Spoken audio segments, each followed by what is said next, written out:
একদিন হঠাৎ একটা জরুরি কল এলো, একটা মেয়েকে হাসপাতালে আনা হয়েছে। একটা ছোট শহরে গল্পটা শুরু হয়। একটা ছেলে একটা মেয়ে, বন্ধুত্ব দিয়ে শুরু, কিন্তু অনুভূতি ছিল তার থেকেও বেশি। স্কুলের প্রতিটা দিন তারা একসাথে কাটাতো, একসাথে হাসতো, একসাথে স্বপ্ন দেখত। ছেলেটা বলতো, তুই একদিন অনেক বড় হবি। মেয়েটা হেসে বলতো, তুই পাশে থাকবি তো? ছেলেটা কিছু বলতো না, শুধু চুপচাপ তাকিয়ে থাকত। দিনগুলো খুব সুন্দর ছিল, সবকিছু ঠিকই চলছিল। হঠাৎ একদিন একটা ভুল হলো, একটা মেসেজ অর্ধেক সত্য আর কিছু মানুষের কথা। মেয়েটা ভাবল ছেলেটা তাকে ঠকিয়েছে।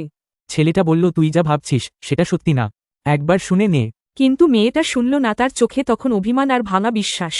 সেদিন থেকেই দূরত্ব শুরু। ছেলেটা দূর থেকে তাকিয়ে থাকত, কিন্তু কিছু বলতে পারত না। দিন গেল, মাস গেল, বছর কেটে গেল। ছেলেটা ডাক্তার হয়ে গেল, মানুষের জীবন বাঁচানোই তার কাজ। একদিন হঠাৎ একটা জরুরি কল এলে, একটা মেয়েকে আনা হয়েছে, অবস্থা খুব খারাপ। অপারেশন রুমে ঢুকল, ছেলেটা মুখ ঢাকা ছিল, কিন্তু হাতটা দেখে থেমে গেল। চেনা একটা অনুভূতি মুখটা সামনে আসতেই সে চুপ হয়ে গেল, কারণ সে ছিল সেই মেয়ে যাকে সে একদিন হারিয়েছিল। অপারেশন শুরু হলো, ঘন্টার পর ঘন্টা লড়াই। শেষে অপারেশন সফল হলো, মেয়েটা বেঁচে গেল।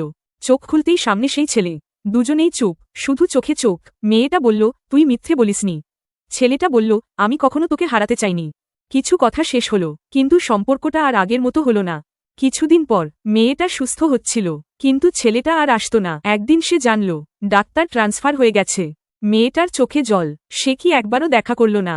অন্যদিকে ছেলেটা নতুন শহরে, কিন্তু পুরনো স্মৃতি তার সঙ্গে। রাতে আকাশের দিকে তাকিয়ে বলতো, আমি তোকে ভুলিনি। হঠাৎ একদিন একটা কনফারেন্স, একই শহরে। ছেলেটা গেল, মেয়েটাও সেখানে। ভিড়ের মাঝে দুজনের আবার দেখা।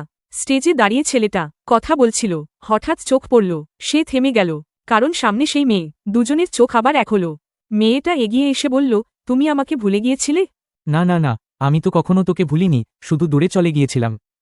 নীরবতা, অনেক না বলা কথা। শেষে ছেলেটা বলল, জীবন দ্বিতীয় সুযোগ সবসময় দেয় না, কিন্তু আজ আমি সেই সুযোগটা হারাতে চাই না।